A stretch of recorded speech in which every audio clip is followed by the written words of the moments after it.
সকলোকে নমস্কাৰ। অৱশেষত বহু পৰিকল্পনাৰ অন্তত আমি মিজোৰামলৈ যাবলৈ লৈছিলোঁ। মই, কাকু, আমাৰ ছোৱালী ৰুচিকা আৰু কাকুৰ মামাহঁতৰ পৰিয়ালসহ এই যাত্ৰা আমি আৰম্ভ কৰিছিলোঁ গুৱাহাটী চাইৰাং এক্সপ্ৰেছত। এই ট্ৰেইনখন সন্ধিয়া 7:30 বজাত গুৱাহাটী ৰেলৱে ষ্টেচনৰ পৰা ওলায় আৰু ৰাতিপুৱা প্ৰায় 8:30 বজাৰ আশে-পাশে চাইৰাং ষ্টেচন গৈ পোৱায়।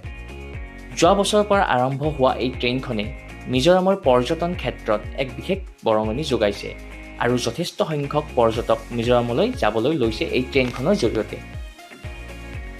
ৰাতিপুৱা 7 বজাত আমি মিজোৰামৰ ভৈৰৱী ষ্টেচন গৈ পাইছিলোঁ। তাৰ পৰা চাইৰাং ষ্টেচনলৈ প্ৰায় 50 কিলোমিটাৰ দূৰত্ব আছিলে আৰু এই যাত্ৰা আছিল আমাৰ বাবে খুবেই স্মৰণীয়। কাৰণ ভৈৰৱী ষ্টেচনৰ পৰা চাইৰাং ষ্টেচনলৈ চাৰিওফালৰ প্ৰাকৃতিক পৰিৱেশ আৰু মনোমোহা দৃশ্যই আমাক আপ্লুত কৰিছিল। দুয়োফালে পাহাৰৰ মাজেৰে যোৱা ট্ৰেইনখনত আমি পাৰ কৰিছিলোঁ প্ৰায় 48টা টানেল। অৱশেষত ৰাতিপুৱা 9:10 আমি চাইৰাং ষ্টেচন গৈ পাইছিলোঁ আৰু তাত আমাৰ বাবে আগতীয়াকৈ ঠিক কৰি থোৱা টেক্সিখন লৈ আমি আইজললৈ আমাৰ যাত্ৰা আৰম্ভ কৰিছিলোঁ।